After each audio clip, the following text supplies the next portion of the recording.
ऐसा है कि ये अभी कंट्रोवर्शियल इशू नहीं है। क्यों नहीं है कि जो वहां से हिंदू हजरात माइग्रेट होकर के आए और उनको नागरिकता अभी तक नहीं मिली है, उसके लिए ये कानून आया है। भारतीय मुसलमानों के लिए नहीं है, और मैं खुद उसके लिए बोलूंगा अगर कोई बात होगी तो। दीवान साहब ने यही अपील करी है कि किसी भी स्वार्थी तत्व के बहकावे में ना आए।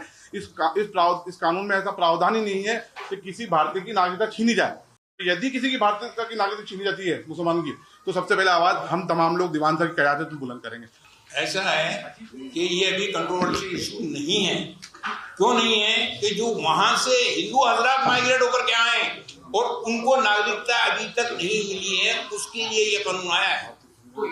भारतीय मुसलमानों के लिए नहीं है, और मैं खुद उसके लिए बोलूंगा अगर कोई बात होगी तो सेंट्रल गवर्नमेंट को इसके बारे में साफ करनी चाहिए कि ये उन लोगों के लिए है सिर्फ। इसमें हमारे देश के गृह मंत्री ने आधिकारिक बयान दे दिया है।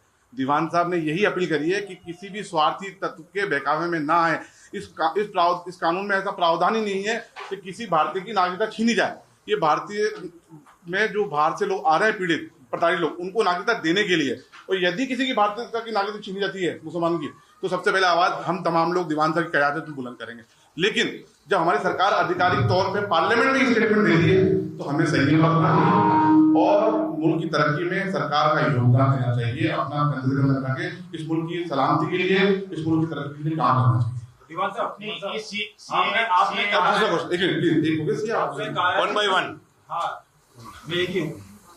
आपने कहा है कि देश के हालात अभी खराब है, इसलिए ये काउंसिल है जो तमाम तरह की मीटिंग रखी जा रही है। किस तरह की दीवान ने हालात खराब है, दीवान साहब ने कहा है ना देश के भी हालात जो है सही नहीं है। आपने कम सुना है? नहीं, दीवान साहब ने कहा। मैं आपको स्पीच दे दूं। दीवान साहब ने कहा है मुल्क में जो हर तरफ से अलग अलग तरह के बयान आ रहे हैं, हर अलग धर्म के, कोई क्लेम कर रहा है, कोई क्लेम कर रहा है। देखिए, अदालतों के फैसले आते हैं ना, तो एक पक्ष जीतता है, एक पक्ष हारता है। लेकिन हारने वाला पक्ष उस अदालत के फैसले से असहमत भी रहता है, उसके दिल में कटुता भी रहती है, खिलाफ भी रहती है। हमारा मानना ये है कि अदालत के बाहर यदि कोई निर्णय होता है तो एक दूसरे का सम्मान भी बढ़ेगा, विश्वास भी बढ़ेगा, और इस मुल्क को मजबूती मिलेगी। तो इसलिए हम तमाम धार्मिक संस्थाओं से, हिंदू मुस्लिम संस्थाओं से अपील करते हैं, हम उनको प्लेटफॉर्म प्रोवाइड कराएंगे। आप आए, बैठें, इन तमाम मसलों का सम्मानजनक हल निकालें। ये दीवान साहब खाली इतना क्लियर कर दो, अब ज्ञानवापी मसले पर जो भी फैसला हुआ वो कोर्ट में हुआ। अब आप इसमें किस तरीके से नेगोशिएट करना चाह रहे हैं? नहीं, देखिए, जो कोर्ट में मैटर है उस मामले में हमारी कोई टिप्पणी नहीं है। कोर्ट में जो बात कर रहे हैं वो डिसाइड कर रहे हैं मैटर। हम चाहते हैं कि कोर्ट के बाहर अगर पॉसिबल हो तो उसका ग्राउंड बनेगा, उसके बगैर पूरी डिस्कशन होगा तमाम संस्थाओं से। फिर एक कॉमन प्लेटफॉर्म पे हम बैठे कि हम किस हद तक कॉम्प्रोमाइज कर सकते हैं दोनों तरफ, और एक सम्मानजनक हकीकत की दुनिया में कैसे जाना चाहिए। आज हिंदुस्तान की हुकूमत देखिए, मुस्लिम कंट्री में हमारे कितने एस्पिरेशन है। करेंगे कैसे? क्या आप वहां जाएंगे, उनको मनाएंगे? हम तमाम संस्थाओं से बात करेंगे, ग्राउंड में आप करेंगे।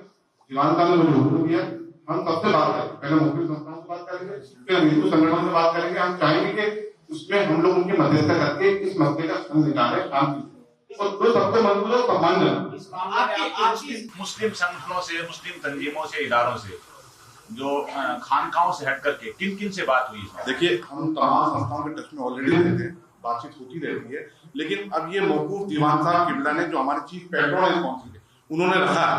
हम तमाम जो जितनी जिम्मेदार संस्थाएं हैं देश में मुसलमानों की, उन सबसे बात करेंगे, और तमाम उलमाए दिन से भी राय मिलेगी कि इस मैटर पे किस हद तक हम किस तरीके से बात कर सकते हैं। उसके बाद में हम हिंदू संगठन, उनसे भी हम लोग टच में रहते हैं, उनसे भी हमारी बातचीत होती रहती है। तो हम एक पहले ग्राउंड तैयार करेंगे, उसके बाद में इसकी शुरुआत करेंगे, क्योंकि इसकी शुरुआत तो हो, हर संस्था की गलती कि आपको समाज की बुराई कौन बोले, हम जिम्मेदारी ले रहे हैं। हम कोशिश करेंगे कि इस मुल्क से इस धार्मिक उन्माद को हमेशा से समाप्त किया जाए। तो आज की तारीख में लड़ाई झगड़े का वक्त नहीं है। आज की तारीख में अपने मुल्क को मजबूत करें। भारत विश्व की तीसरी सबसे बड़ी अर्थव्यवस्था बनने जा रहा है। हमारा विकसित भारत की तरफ हमारा बड़ा अभियान है, तो हम सबको इन सब चीजों को पीछे छोड़ के हमें आगे बढ़ना